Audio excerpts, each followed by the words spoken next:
had a great relationship with both of my parents and my grandma. Then it just started to get worse as my parents started to split up. Life went on, then we started getting abused, and then I didn't really like it. He was very upset, and he ended up hitting me, and then he grabbed me by my throat and threw me into a window, and it shattered the window on the back of my head. We went to school together. There was a few desks down from me. Well, we didn't really start dating or anything until senior year. I went off to college, came back over Christmas, asked her to marry me. We decided we were gonna start a family. I had a couple of miscarriages. We had a lady in our church who worked for KVC. She told us about a conference that they were holding. They had a bunch of people come up and speak about what their life was like because of being in foster care and how their foster parents really saved them and helped them in their future with their families. We just decided I think we need to look at this. When Bradley was getting beaten by my dad, and we would all sit in the living room when it would happen, and we would just sit there silently, the other three who weren't getting hurt. And the other one would be in my dad's room with the door shut, and you could hear it.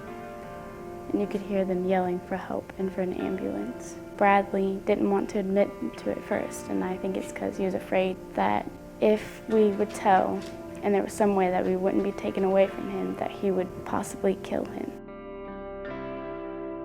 Our FSC texted me and said, your license has come through. And so we were approved.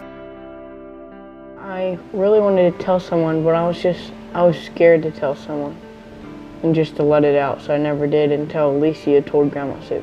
We were just sitting there, and Grandma Sue was really upset. She was crying, and then the police came and they took the girls in a separate vehicle, and we went in another vehicle. I really wanted all of us to be together for sure. I was really scared because I didn't know what would happen to us. She texted me and said, we had this sibling set of 4 come in, and we were wondering what you thought of that.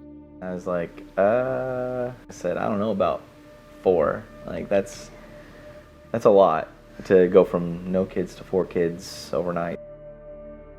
We thought we were going to be split up. They just said, we'll have to see, but so far that we were going to be split up. And so I think we were heartbroken about that. I really didn't want that. I mean, that was the only people I knew was my siblings at the time. I mean, I didn't know anybody else. I was scared. I just wanted to be together. After that, I told Philly, I said, we need to do this. I think we need to do this. I think it's just the right thing to do. I just felt good about it. I felt like it's what God wanted us to do, and that he had done this for a reason, to put these kids in this place and had our license come through at the right time, and so that's what we did. And then finally they told us that we'd be able to stay together. And we were so happy to figure out about that. We picked him up at KVC, and we had already decided we were gonna go ahead and take him to Culver's. The first time that it really hit me that our family went from 2 to 6 was when they said, we ordered, and the lady said, all right, your total's like $48 and something, and I went, oh, what do we do? Like, that's a lot of money. I'm used to our meals being like $13 or something. So that was a reality check. When we were in foster care, we thought, maybe we can go with our mom. And so we tried, and things were going well. I think we were starting to build a relationship with our mom. When they were taken from their home, they were taken from their dad, and there was a lot of physical abuse. There was some drug abuse in there, and they were just made to do things and put in situations that nobody should be put into, much less children.